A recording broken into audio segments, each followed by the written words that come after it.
আসসালামু আলাইকুম ওরহমতুল্লাহি ওয়াবারাকাতুহু। পূর্বের ধারাবাহিক নিয়মে আজকে আবারও সূরা আল কামারের 3 নম্বর আয়াতের বিশ্লেষণ নিয়ে হাজির হলাম।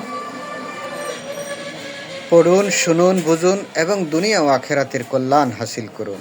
আজকের শিরোনাম: আসক্তির অন্ধত্ব যখন প্রবৃত্তি হয় সত্যের পথে প্রধান বাধা, দ্য ব্লাইন্ডনেস অব ডিজায়ার্স।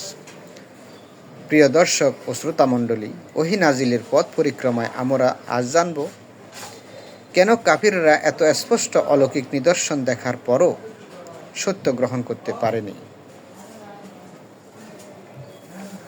আজ 3 নম্বর আয়াতে আল্লাহ মানুষের এক চরম মনস্তাত্ত্বিক বেদি খেয়াল খুশির অনুসরণ নিয়ে কথা বলেছেন। Desires often cloud our judgement. প্রবৃত্তি অনেক সময় আমাদের বিচার বুদ্ধিকে আচ্ছন্ন করে ফেলে। পবিত্র আয়াতে আল্লাহ তাআলা বলেন, ওয়াকাজ্জাবু ওয়াত্তাবাউ আহওয়া আহুম ওয়া কুল্লু আমরিম মুস্তাকবির। অর্থ, আর তারা মিথ্যারোপ করল এবং নিজেদের খেয়াল খুশির অনুসরণ করল, অথচ প্রতিটি বিষয় একটি পরিণামে স্থির হয়ে আছে। আসুন শব্দে শব্দে ওয়ার্ড বাই ওয়ার্ড ব্রেকডাউন করে দেখি কি সারাংশ পাওয়া যায়। এই আয়াতের প্রতিটি শব্দ একজন মানুষের মনস্তত্ত্ব, সাইকোলজিকে ব্যাখ্যা করে। ওয়াকাজ্জাবু, এবং তারা মিথ্যা প্রতিপন্ন করল। চাঁদ দ্বিখণ্ডিত হওয়ার পর প্রমাণ দেখার পরেও তারা এটাকে অস্বীকার করার পথ বেছে নিল। ওয়াত্তাবাউ, এবং তারা অনুসরণ করল, অর্থাৎ তারা সত্যের পেছনে না গিয়ে নিজেদের মর্জি মতো চলতে শুরু করল। আহওয়া আহুম, তাদের খেয়াল খুশি বা প্রবৃত্তির আহওয়া এমন ইচ্ছাকে বলে যা মানুষকে গর্তে ফেলে দেয়। দে চুজ প্যাশন ওভার প্রুফ, তারা প্রমাণের সেই আবেগকে বেছে নিল।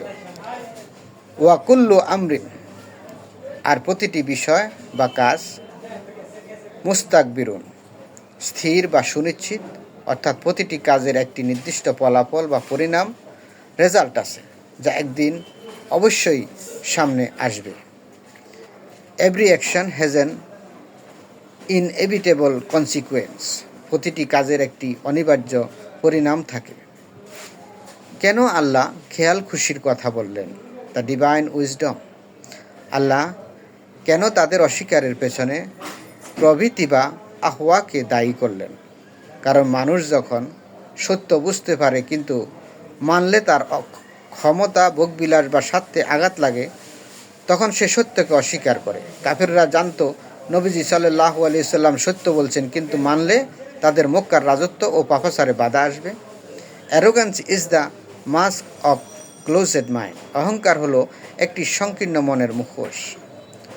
আমাদের জীবনে এই আয়াতের শিক্ষা, প্র্যাকটিক্যাল লাইফ লেসন। প্রবৃত্তির গোলামি ছাড়ুন। অনেক সময় আমরা জানি যে একটি কাজ ভুল, তবু কেবল ভালো লাগে বলে তা করি। মনে রাখবেন, প্রবৃত্তি বা হাওয়া সব সময় মানুষকে ভুল পথে নেয়। আপনার বিবেককে প্রবৃত্তির উপর বিজয়ী করুন। পরিণাম নিয়ে চিন্তা করা। আল্লাহ বলেছেন, প্রতিটি বিষয় স্থির বা নির্দিষ্ট, অর্থাৎ আজ আপনি যা করছেন তার ফল কাল অবশ্যই ভোগ করবেন। Don't focus on the temporary gain, look at the ultimate and. সাময়িক লাভের দিকে নজর দেবেন না, চূড়ান্ত পরিণতির দিকে তাকান। সত্যের সাথে আপোষ না করা। সত্যকে মিথ্যা বলা খুব সহজ, কিন্তু সত্যের ভার থেকে রেহাই পাওয়া অসম্ভব। যতই প্রতিকূলতা আসুক, সত্যের পক্ষ নিন। উপসংহার, দ্য ক্লোজিং নোট। বন্ধুগণ, 3 নম্বর আয়াত আমাদের এই শক্তিশালী মেসেজ দেয় যে সত্য আপনার ইচ্ছার দাস নয়, বরং আপনার ইচ্ছাকেই সত্যের অনুগামী হতে হবে। খেয়াল খুশির পিছে ছুটলে গন্তব্য হবে ধ্বংস। With the truth to find salvation. আপনার আকাঙ্ক্ষাকে সত্যের সাথে মিলিয়ে নিন। পরবর্তী পর্বে আমরা আলোচনা করব এই সূরার 4 নম্বর আয়াত নিয়ে, যেখানে দেখা যাবে কিভাবে আল্লাহ তাদের কাছে পূর্ববর্তী জাতিদের সতর্কতামূলক সংবাদ পৌঁছে দিয়েছিলেন। সাথেই থাকুন। Stay with us to learn from the lesson of history. আসসালামু আলাইকুম ওয়া রাহমাতুল্লাহি ওয়া বারাকাতুহু।